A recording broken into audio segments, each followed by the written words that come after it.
বন্ধুরা, আমি চলে এসেছি মাছ চকের জন্য। মা, বলো আজকে কি রান্না হয়েছে? সাদা সরু চালের ভাত করেছি।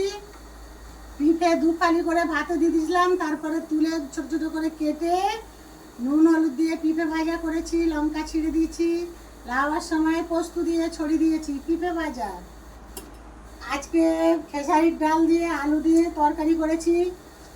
খেসারির ডাল ভিজিয়ে রেখেছিলাম মিক্সিতে পেস্ট করে, পেঁয়াজ কাঁচা লঙ্কা লবণ দিয়ে ভালো করে ফেটে গোল গোল করে এই যে ভেজে রেখেছি। এখানে কড়াই আলু তেল দিয়ে আলুটা ছেড়েছি, আলুটা ভাজা হয়ে আসতে নুন হলুদ দিয়ে একটা টমাটো দিয়েছি, দিয়ে ভালো করে নাড়াচাড়া করে স্বাদ মতো লবণ দিয়েছি, হলুদ গুঁড়ো লঙ্কা গুঁড়ো জিরে গুঁড়ো দিয়েছি, তার উপরে সর্ষে বাটা দিয়ে দিয়েছি, দিয়ে জল দিয়েছি। এই দেখুন এটা হয়ে এসছে।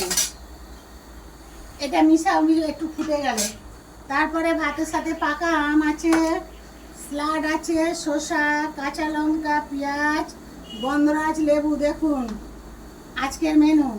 এটা ফুটে উঠছে, এইবার এই বড়িগুলো ঢেলে দিলাম ঝোলে, এই দিয়ে দিলাম। এই সবজিটা এই তরকারিটা করে দেখবেন, ভালোই টেস্ট লাগে। খেসারির ডালের বড়া পেঁয়াজ কাঁচা লঙ্কা দিয়ে মেখে কাঁচা তেল লাগাবার সময় একটু দিয়ে দিলাম। এই কাঁচা তেল একটু ফুটে গেলে নামিয়ে নেব। এই যে তরকারিটা, এটা দিয়ে বেশি ফুটালে হবে না, তাহলে বেশি নরম হয়ে যাবে, কেন আলু টালু সব রেডি হয়ে আছে। এই যে আজকের মেনু। এই আমার এই ভিডিওটা ভালো লাগলে লাইক কমেন্ট শেয়ার করুন। টাটা।